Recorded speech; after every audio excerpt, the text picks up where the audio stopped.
Hey guys, kumusta? Kumusta? Gagawa tayo ng reaction video regarding sa mga kaganapan dito sa US. So, nandito tayo sa California. Yan yung tsura ng California, guys. Fresno, California. Particularly sa Clovis. Okay, so sabi ng kaibigan natin si Raymond, wala akong stand. Sabi ng kaibigan natin si Raymond, sabi niya, kabayan, gawa ka naman ng reaction video regarding sa shutdown dyan kasi ang dami daw niya nare-receive na calls na wala daw pumapasok sa mga customers nila na sweldo, na sahod, no? Malamang sinasabi niya yung mga nagtatrabaho sa federal or sa government. Okay. So, nag-shutdown dito starting October 1. Nag-shutdown, no, ang gobyerno. Yan, dapat natin. Dapat na ba? So, makita niyo yung background eh. Teka. Paano ba yan? Maliwanag. Maliwanag. So, sara na natin. Nakita ko na naman eh. Yan, sara natin. Okay. Shutdown dito no October 1, 2025. Bakit? Bakit? And a-address na rin natin. So yung kaibigan natin si Raymond, malamang nagtatrabaho siya sa call center. Re-receive siya ng mga calls ng mga kliyente na nandito sa US. Sabi, wala pang sahod yung mga kliyente nila. So, October 1 nag-shutdown. Ano bang date ngayon? 13 ngayon, di ba? October, 12 pa lang. October 12. Ay, 13 na pa. Ang gulo mo eh. October 13, 2025. So, 13 days na. Wala pa rin sumasahod. So, 15, 2 days, sweldo na naman. So, walang sumweldo nung first week ng October. Ngayon na naman, second week. Okay, so, sasagutin ko na rin yung comment na isa nating kaibigan. Sabi niya, guys, may US government shutdown ngayon. Baon na sa utang ang US, nag-aaway ang Republicans at Democrats. Maraming US government employees, 2 weeks nang hindi sumasahod. That includes air traffic controllers. Yan. Okay, so may mali dito sa comment ng kaibigan natin. No? Hindi baon sa utang ang US. It's just that hindi maipasa yung budget. May pera, no? Hindi lang maipasa yung budget. Bakit? Kasi ayaw ng mga Democrats ipasa. Gusto ng Democrats makipag-negotiate sa kanila. So parang hino-hostage nila ang gobyerno ng US. Okay, so kontrolado ng Republicans, dalawang party dito, no? Republicans at Democrats. Kontrolado ng Republicans ang Congress, so pasado yung budget. Pagdating sa Senate, although marami ring Republicans, kulang daw ng 60 votes ang Republicans para pumasa ang budget, no? So, walang pera. Ayaw ipasa yung budget eh. So, anyway, hindi naman to unique. Kasi nangyari na to sa administration ni Clinton, nangyari to sa administration ni Obama, noong 2018 din yata nangyari to, no? Hinostage din ng Democrats hindi, majority ng Democrats eh. Hindi naman pumayag yung mga Republicans ng 2018 yata kasi alam nyo, ginawa nilang insertion sa budget at that time, ng 2018. I think gusto yata ng Democrats mag-donate sa Ukraine ng, I don't know kung 600 million o ilang million. No? Ay, hindi pumayag ng Republican. Sabi, ano ba yan? Budget, tapos mag-ano kayo, mag-i-insert. Parang sa Pilipinas, sanay na kayo, no? Yung salitang insertion. Budget para sa national government, tapos donation sa Ukraine. Anong nangyari dyan? Yung si Johnson yata, ewan ko sino yung head ng Republican, nakipag-compromise, pumayag. Kaya natapos yung shutdown. I think 35 days ba noong 2018, hindi ko maalala. Pero nagkaroon ng shutdown yun 2018. Nakipag-compromise, so nag-donate ng pera sa Ukraine. 'Di ba? Tapos ngayon na naman, guys, 2025, budget na naman, pinag-uusapan, kailangan ng Republicans ng 60 votes sa Senate, kulang para maipasa yung budget. Kasi, bakit? Ang gusto ng Democrats, dalawa yun eh, nakalimutan ko isa eh. Gusto nila ng free healthcare sa mga illegals. Benefits, extend daw yung pag tinignan nyo nga yung mga articles online, pinapaboran nila yung Democrats kasi ayaw nilang ilantad talaga yung masamang layunin ng Democrats eh. Ngayon, sinearch ko lang sa internet eh, sabi, hindi raw nagkasundo kasi ayaw daw ng Republican sa proposal ng Democrats na i-extend yung healthcare. Ano yun? Parang napaka-vague, extend ng healthcare.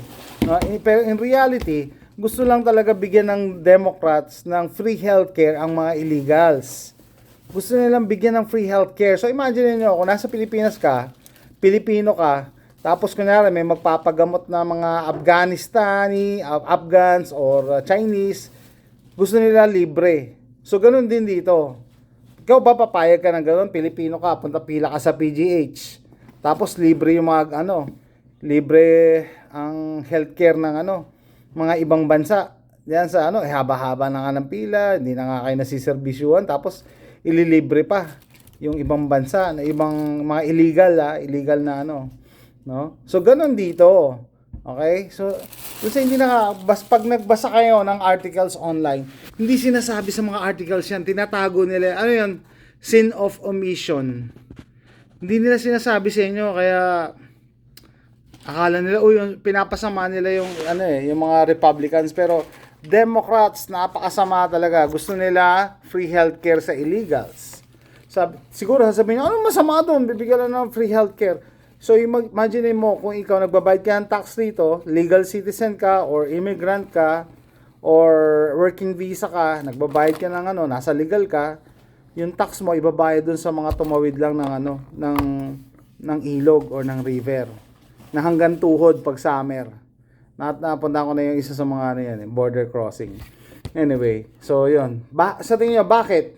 Bakit gustong bigyan ng healthcare? Free, free. Hindi discounted, free talagang, totally free. Kasi kailangan nila ng botante. Doon sa last election, nanalo si Trump, na-expose yung Democrats na lumiliit na yung kanilang voter base. Konti na ng mga Democrats. Kung hindi sila mandadaya, hindi sila mananalo. So, nung panahon ni Joe Biden, kaya nanalo si Joe Biden, kasi nandaya sila using mail-in ballots. I-search nyo na lang sa Rumble yung 3,000 mules na nag-stuff ng mga balot sa gabing-gabi. Naglalagay ng mga balota dyan sa mga mail-in ballot boxes. Anyway, so hindi na nila magawa ngayon yon kasi hinihigpitan ni Trump yung mail-in ballots. Ngayon, kailangan nila ng botante to the point na yung mga illegal sa mga Democrat-run cities and states, pinapaboto nila, di ba? Yung yung Ohio superintendent na hinuli ng ICE, illegal immigrant pala yun. So, daming nagulat. Paano na-hire yan na district superintendent ng lugar nila? Mataas ang posisyon sa ISD, sa parang school district. 300,000 annual ang sweldo. Ang laki-laki. Wala palang papel. Yun ang misteryo. So doon pa lang sabi ko nga 1 plus 1 equals 2 di ba? Kung yun na-hire sa pwesto ng gobyerno, malamang nakakaboto yun. And I think napatunayan na nila yan, lalo na sa mga Democrat-run states na nakakaboto yung mga illegals. I think sa New York yata recently dinimanda yan nagdinimanda yung state para hindi na gawin yan yung pagboto ng mga illegals. Kaya nga, napansin nyo, nung kasagsagan ng pagpapasok ni Joe Biden ng mga illegals, di ba, dami nagpuntahan sa New York?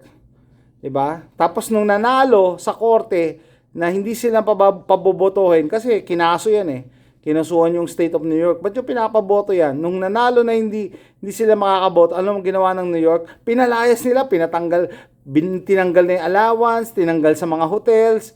Wala, hindi na sila kailangan Kailangan lang sila sa boto Wala na, tain na sila nung hindi sila makakaboto.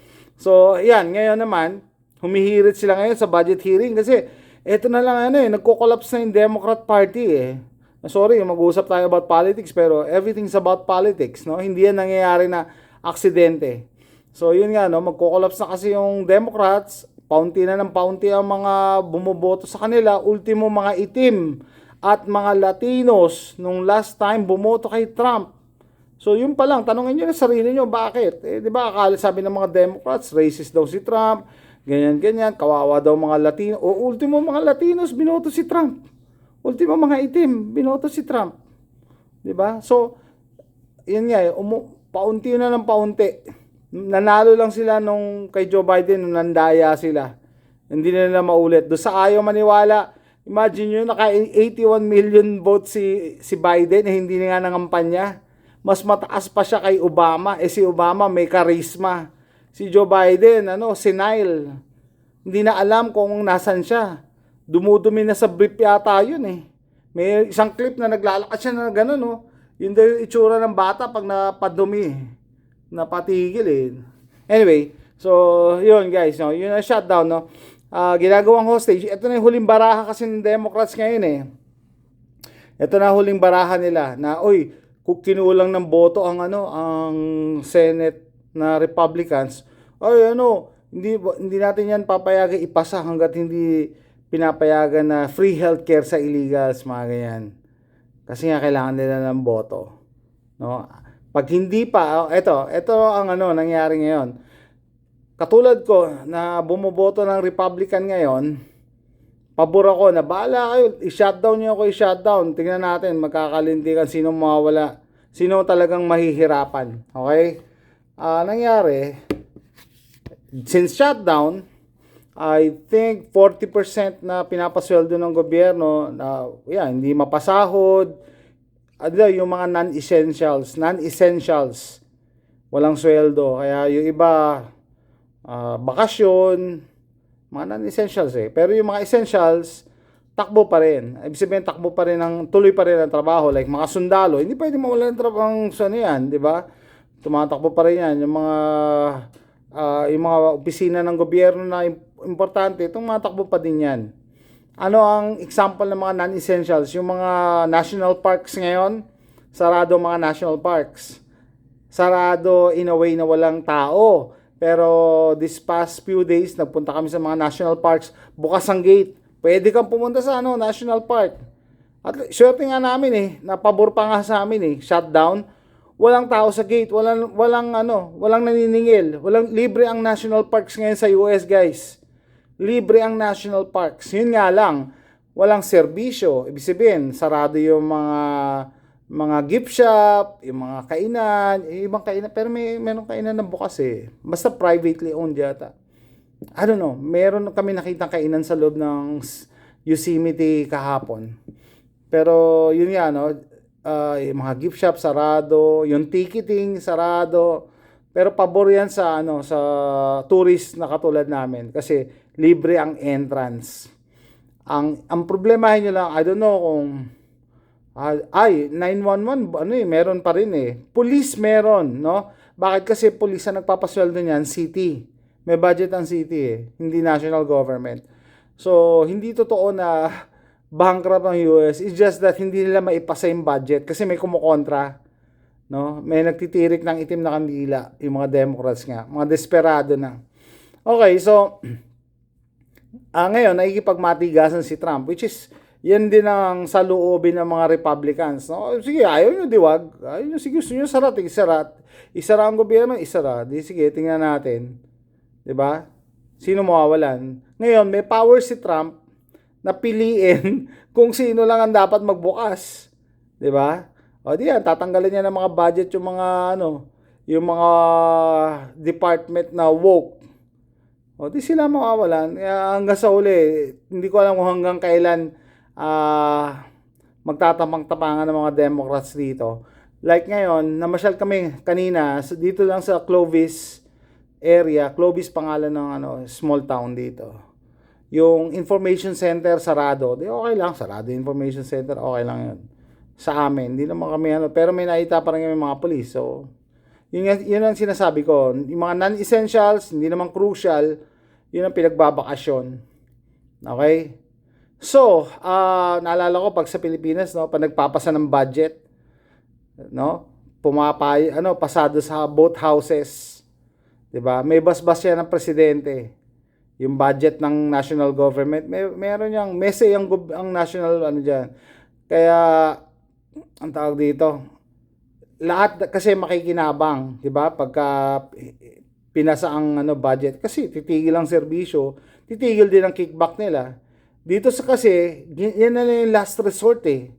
Yan na yung wala na wala na talagang pag-asa, malapit na ma-dissolve ang Democrat Party dito sa US. Kaya yun na lang, naisip lang nila talaga mga illegals papasukin. Kasi based on history kasi, yung mga illegal na pumapasok dito at nakakaboto, minamadali nila yung process para maging citizen agad, nagiging Democrat yan. Pero katagalan na, pag na-realize na nila, nagbabayad na sila ng tax, na-realize na nila na mali ang lumilipat as Republicans. Example, dati, kaibigan natin si Jundel. Sabi niya dati, nung bago daw siya dito, Democrat siya eh. Kasi dami daw niya nakukuha benefits eh. Ngayon, katagalan, dami ng kinukuha tax sa kasweldo niya, lumipat siya sa Republican kasi nabubuisit na rin siya. Tsaka bumabagsak ang market. 'Di ba? Pag nagpapalakad, Democrats. Anyway, so, yun guys, bibigyan ko lang ng update, no? Shutdown, hindi yan unique. Hindi yan, wow, no, katapusan ng mundo. And hindi rin totoo na bankrupt ang US. It's just that hindi lang maipasa. Parang technicality. Kasi hindi naman hawak ng presidente yung budget eh. Kailangan ipasa in both houses. Pumasa sa Congress, sa Senate hindi makapasa-pasa kasi kulang. No? Pumapalag pa yung mga Democrats, gusto nila makipag-negotiate daw sa kanila. No, hino-hostage nila national government. Ano yung ibig sabihin ng negotiate? Ay, ibigay yung gusto nila para pumayag sila sa budget. Ganun ang gusto nila. Ako, okay lang. Sabi ko, sige, yan din sa loobin ng mga Republicans ngayon eh. Yan yung shutdown. Kasi sila din maapektuhan eh. Tingnan natin kung hanggang kailan sila tatagal. May nagsuggest nga eh, dapat nga, pag shutdown ng gobyerno, dapat walang sweldo rin ng mga senador eh at congressmen eh. 'Di ba? Para tingnan natin kung hanggang kailan sila tatagal. I think wala rin silang budget pag ganyan. 'Di ba? So nagmamatigas lang sila. And by the way, bago ko tapusin, no, kanina umaga pinakawalan na yung mga hostages ng Hamas. Parang 1 year na, October 7 sila inattack eh. More than 1 year. Nagulat nga ako, buhay pa sila eh. Yung mga hostage na taga-Israel, Israelis. Akala ko patay na lahat yun eh. Pero meron yung ibang patay na pero may mga buhay pa rin. Nagulat ako, no? Talagang very resilient, mabuhay. 1 year ka na tinago ng Hamas sa mga tunnel sa ilalim ng lupa. No? Kaya nga naging ngayon yung issue about Nobel Peace Prize. Dapat daw maging awardee si Trump ng Nobel Peace Prize. Imagine nyo, siya ngayon ang na nag-facilitate nito eh. Tapos nag-agree na yung Hamas sa first step ng ceasefire. Yun yan, release of the hostages. Ang tagal na yan, 1 year na. Pero hindi nila kinukonsider si Trump na na Nobel, para sa Nobel Peace Prize. Alam naman natin kung bakit, no? They hate the guy for some reason na wala namang basihan. Pero yan, bibigyan ko lang ng updates. Huwag kayong mag-alala, no? Ito po ang katotohanan, hindi totoo na bankrupt ang US. It's just that hindi lang talaga maipasa. So with that, yung budget, hindi lang maipasa yung budget. So with that, tatapusin ko na yung vlog na to.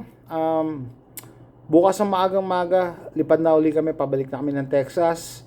And back to regular programming na tayo pagbalik ko ng Texas. See you there. Bye.